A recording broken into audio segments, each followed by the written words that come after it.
Voces que generan opinión en Mesa de Noticias. Ya lo tenemos conectado a nuestro Fernando Peña.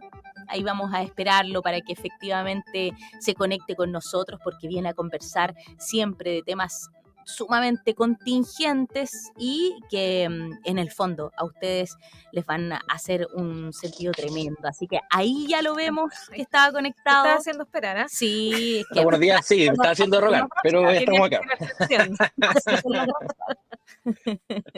Oye, vienen con hartos temas nuestros. Bien, Fernando. Siempre que llueve nos acordamos de ti y tu sopaipilla.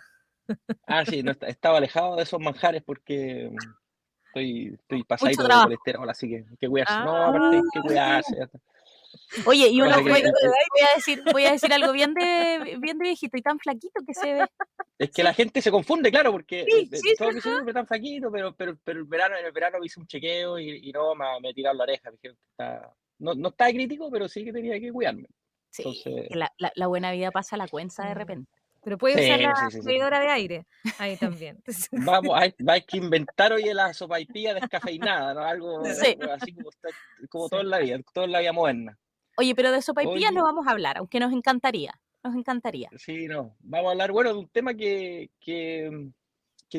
tangencialmente tiene que ver con educación, que de hecho uno podría decir que sí, está incorporado en el currículum, porque de hecho vamos a ver después porque esto es parte incluso de las bases curriculares, pero que por alguna razón ha generado también un debate súper álgido y también ha generado efectos políticos, ¿cierto?, en las últimas horas, que es el anuncio, ¿cierto?, de las bancadas de Chile Vamos y del Partido Republicano de presentar una acusación constitucional contra el ministro de Educación, Marco Ávila, por el contenido dentro de un documento que de hecho está alojado en la página del Ministerio del año 2017, que se subió en el gobierno de la expresidenta Bachelet, que se denomina Orientaciones para la inclusión de personas lesbianas, bisexuales, trans e intersexual, y que es un documento con orientaciones técnicos pedagógicas, con actividades, ¿cierto?, para realizar al interior de la sala de clase. El día de ayer en el diario El Mercurio, ¿cierto?, hubo una noticia que fue la que de hecho generó el movimiento de tierra, ¿cierto?, y que generó las repercusiones políticas que yo ya les comentaba, donde básicamente se hablaba de una actividad contenida dentro de estas orientaciones, donde se invitaba a alumnos de kinder a realizar la siguiente actividad, abro comillas: ubicarse mirando la espalda de su compañero y hacer masajes en la espalda expresando lo que sienten. Claro, es discutible, ¿cierto?, cuál sería el objetivo, ¿cierto?, cuál es finalmente el objetivo de aprendizaje que se busca de una actividad como esta, sobre todo pensando en si es o no prudente que a un niño de kinder, ¿cierto?, se le pueda aproximar, ¿cierto?, a nociones vinculadas a la sexualidad. Alguien podría pensar que sí, yo estoy seguro que más de alguna familia o más de alguna persona que nos escucha está de acuerdo en que en kinder o incluso antes una persona tiene que recibir ciertas nociones de ese tipo. Sin embargo, hoy día, desde el contexto escolar, y esto es importante distinguirlo y empezar también a no solamente entender conceptos, sino que también empezar a situarnos dentro de la realidad y el mundo escolar,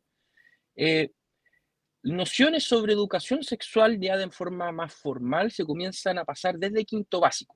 O sea, en quinto básico, en la asignatura de ciencias naturales, a los alumnos les enseñan el aparato reproductor, les enseñan de que las guaguitas ya no llegan a través de la cigüeña, sino que a través, obviamente, del coito, y obviamente nociones también de autocuidado y de responsabilidad en torno, ¿cierto?, a lo que significa, ¿cierto?, el descubrir esa parte, ¿cierto?, de nuestra realidad biológica. Por lo tanto, la primera pregunta que uno se podría hacer legítimamente desde el contexto escolar es ¿por qué si desde el currículum se entiende que estos son conocimientos que están comprendidos desde quinto básico en adelante? ¿Por qué se publican orientaciones para realizar actividades, no sé si de connotación sexual, pero sí al menos tienen como objetivo, ¿cierto?, el integrar nociones sobre sexualidad en niños de kinder? Esa es una buena pregunta, ¿cierto? Luego de eso, llama la atención y que este quizás es un debate más valórico, ¿cierto? Sobre el contenido de estas orientaciones, porque es una orientación para incluir, dice acá, a personas lesbianas, bisexuales, trans e intersexuales. Queda claro acá, de hecho, de que la posición en este caso del ministerio no es solamente, por ejemplo, el enfoque de género, porque el enfoque de género, de hecho, en el mundo de la educación siempre ha estado orientado a eliminar, por ejemplo, los sesgos de género, de que existan algunas actividades que solamente sean de índole masculino, o que algunas estén hechas solamente para mujeres, en fin, sino que acá yo me atrevería a decir que hay un foco más puesto en lo que comúnmente nosotros denominamos en el debate político como la ideología de género, el gender, que es una cuestión también, es un concepto que genera obviamente debate muy barroso y que es un concepto conflictivo, porque genera hoy día un conflicto, un debate político que ciertamente genera posiciones, además muy rígidas en muchos sectores de la sociedad, y que es, entre otras cosas, lo que yo creo que hoy día ha llamado a la movilización a agrupaciones de apoderados que son, de hecho, las que acusan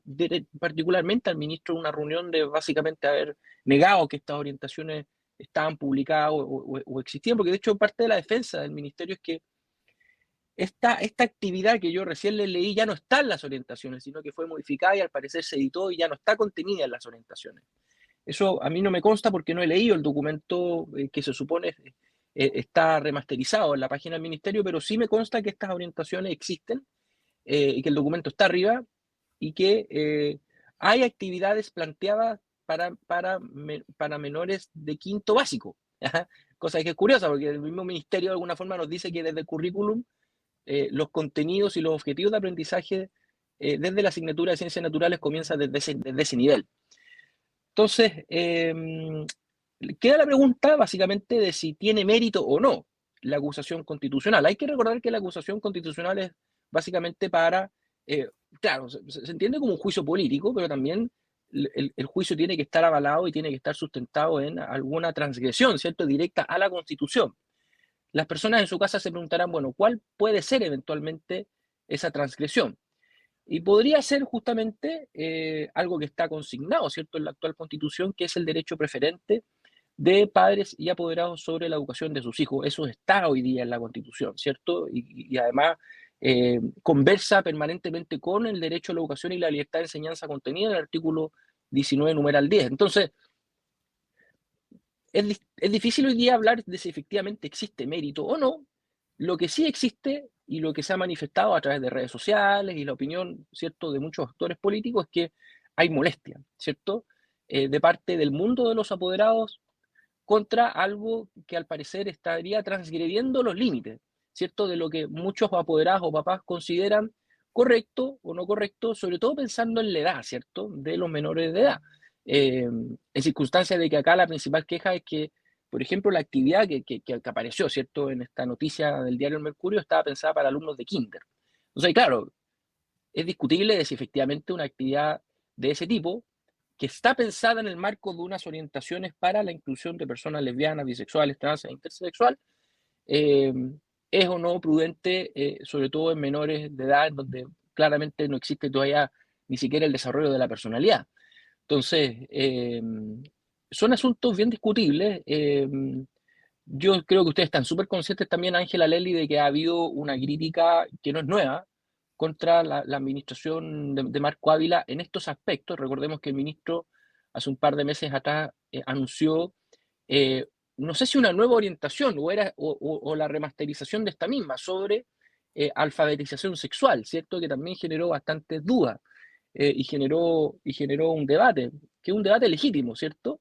Eh, pero es un debate legítimo no solamente en el contexto escolar, sino que también vemos acá, al menos en este caso muy particular, que ha generado un debate político que básicamente lo que busca es marcar límites, ¿cierto?, entre la acción del Estado y el derecho de las familias básicamente sobre la educación y por otro lado también las nociones, las características y también, por qué no decirlo, también los valores, ¿cierto?, que de alguna forma se buscan integrar dentro de cada familia.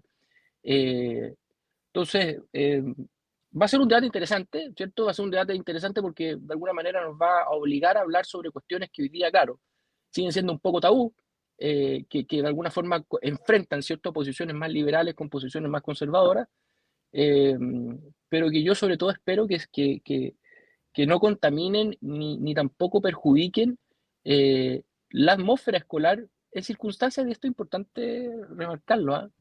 En las escuelas y en los liceos siempre han existido programas de afectividad y sexualidad. De hecho, el primer programa formal en democracia se creó en el año 93. La pregunta es si estos programas han tenido el efecto deseado. Porque ponte tú, entre el año 2000 y 2017, el embarazo adolescente bajó a un 57% en Chile. Entonces uno podría decir que, claro, se cumplió el Funcionó. objetivo, funcionó. Pero por otro lado, tenemos que, en el mismo rango de tiempo, según cifras del Instituto de Salud Pública, han aumentado enfermedades como la sífilis, la gonorrea y el VIH, particularmente la gonorrea en el marco etario de 15 a 24 años, justamente en ese sector etario entre 15 y 24 años. Entonces, todo esto es muy debatible y muy discutible, ¿cierto? Sobre todo respecto a los efectos deseados que busca en particular una política pública como esta. Fernando, este tema, como tú decías, no es nuevo y básicamente siempre es muy complejo de abordar porque la línea entre lo que son los valores de cada familia, las creencias de cada familia, versus el contenido, no sé, asociémoslo, no sé, los contenidos de salud pública, de información, de lo que efectivamente también los establecimientos, porque no se puede desconocer hoy día que los establecimientos cumplen un rol fundamental en la vida de los estudiantes, desde muy pequeños hasta muy grandes, cumplen un rol. Pero siempre ha sido muy difícil encontrar ese balance. Cada Sí. vez que se intenta abordar esta temática, la discusión dispara para todos lados y hoy día es difícil seguirle una pista. Tú lo mencionabas, el tema en los 90 era la misma discusión, hoy a lo mejor estos programas están demasiado adelantados a su tiempo, desde qué edad, eh, ¿por dónde se aborda desde tu perspectiva? Porque sí o sí los recintos tienen que tener alguna participación en esta temática, deben tenerla. Sí. Pero ahora, ¿cómo se llega al balance sin traspasarnos a efectivamente a lo mejor temáticas que para las familias son complejas? Y lo que es lo que es la educación, la entrega de conocimiento o en el fondo la entrega de información para los estudiantes. Claro. ¿Cuándo se llega o por qué o por qué ha costado tanto llegar? Justamente por eso, porque es un tema tan en el fondo tan propio de cada familia. Yo te O voy a sea, contar una además de... anécdota muy cortita. Sí, En el colegio de mis hijos, en algún momento el colegio tenía disponible un PowerPoint con conceptos de género, explicaban qué era el género, qué era la sexualidad, etcétera. Y a muchos padres sí efectivamente le molestó, a otros decían que era una herramienta que si querían usaban o no, que uno podía bajar. El colegio no te obligaba a usarla, pero te la ponía disponible. O sea, en el fondo está disponible esta guía. Usted úsela si quiere o no. Pero causó cierta polémica. Entonces, a eso voy. ¿Cómo se llega al justo balance finalmente? ¿Se puede llegar al justo balance en este tema? yo creo que ese balance o ese equilibrio siempre lo han administrado, de hecho, los establecimientos escolares. Nunca han necesitado de orientaciones ni de grandes instrucciones de parte del ministerio. O sea, esto siempre lo ha administrado, yo me atrevería a decir que con mucha sabiduría y con mucha inteligencia, eh, la dirección, el equipo técnico pedagógico, el centro de padres, porque se entiende dentro de la realidad de cada establecimiento que estos son temas que pueden generar molestia, ¿ya? O que pueden generar visiones distintas o encontradas, ¿cierto?, en el seno de la comunidad escolar.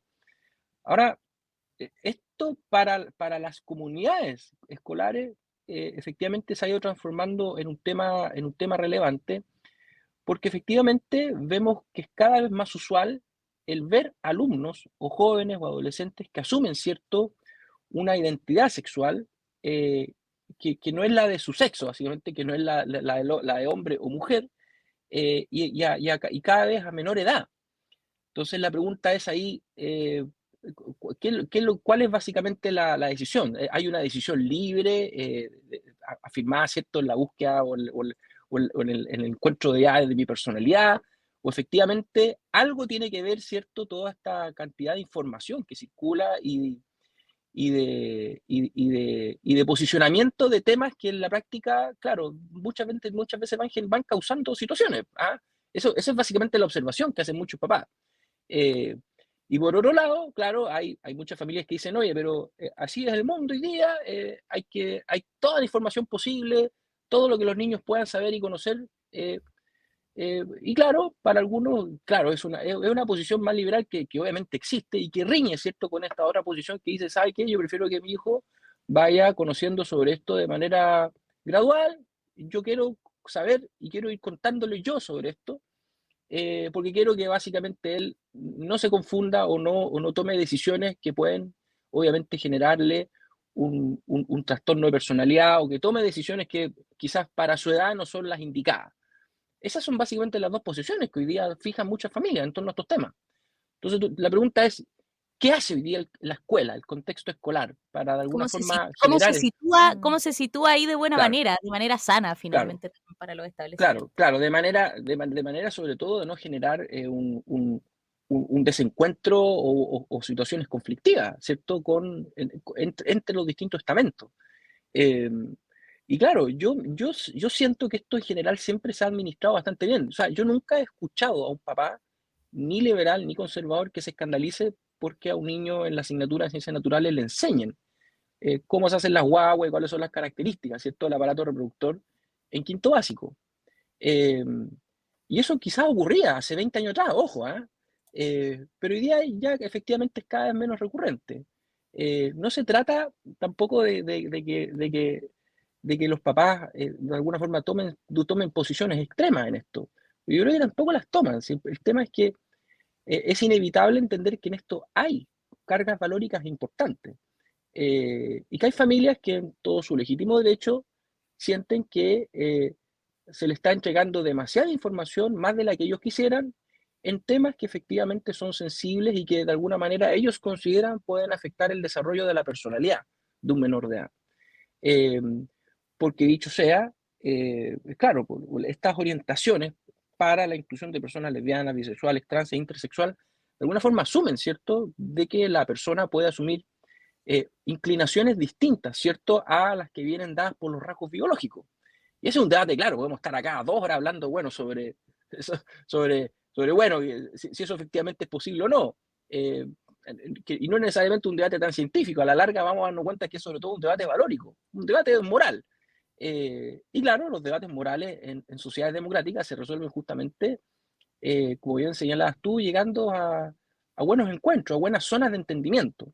Y yo creo que la escuela ha sido un lugar en donde efectivamente ese encuentro se ha generado y esa disposición o ese ánimo de equilibrio se ha generado.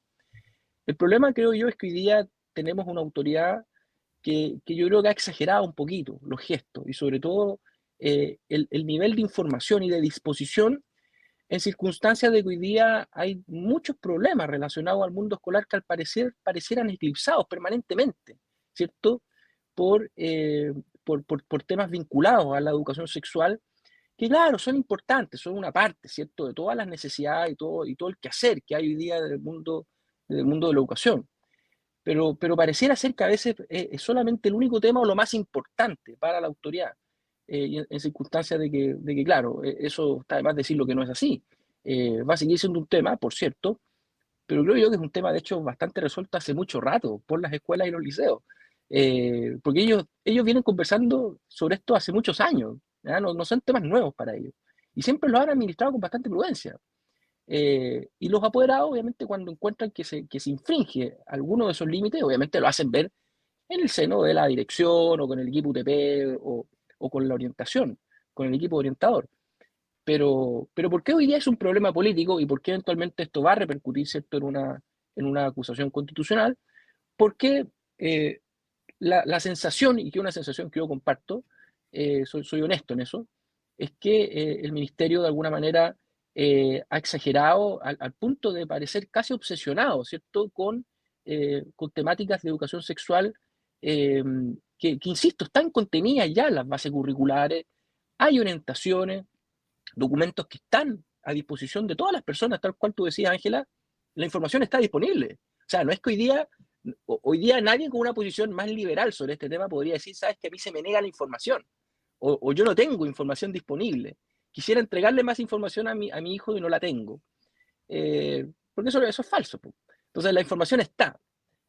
Lo que de alguna manera acusan desde la otra vereda es que hay un énfasis exagerado sobre cuestiones sobre las cuales hay que pisar huevos, porque estos son temas sensibles para las familias y temas valóricos. Ese es un debate que no tiene ni un sentido, ¿cierto?, tratar de resolver, porque eso va a seguir siendo así. Y creo yo que en ese sentido el ministerio debiese bajar varios cambios, y debiese quizá cuidar y sobre todo apostar a cuidar la autonomía y sobre todo las decisiones intraescuela que han venido tomando los recintos escolares durante mucho tiempo y que siempre han atendido y han resuelto los problemas.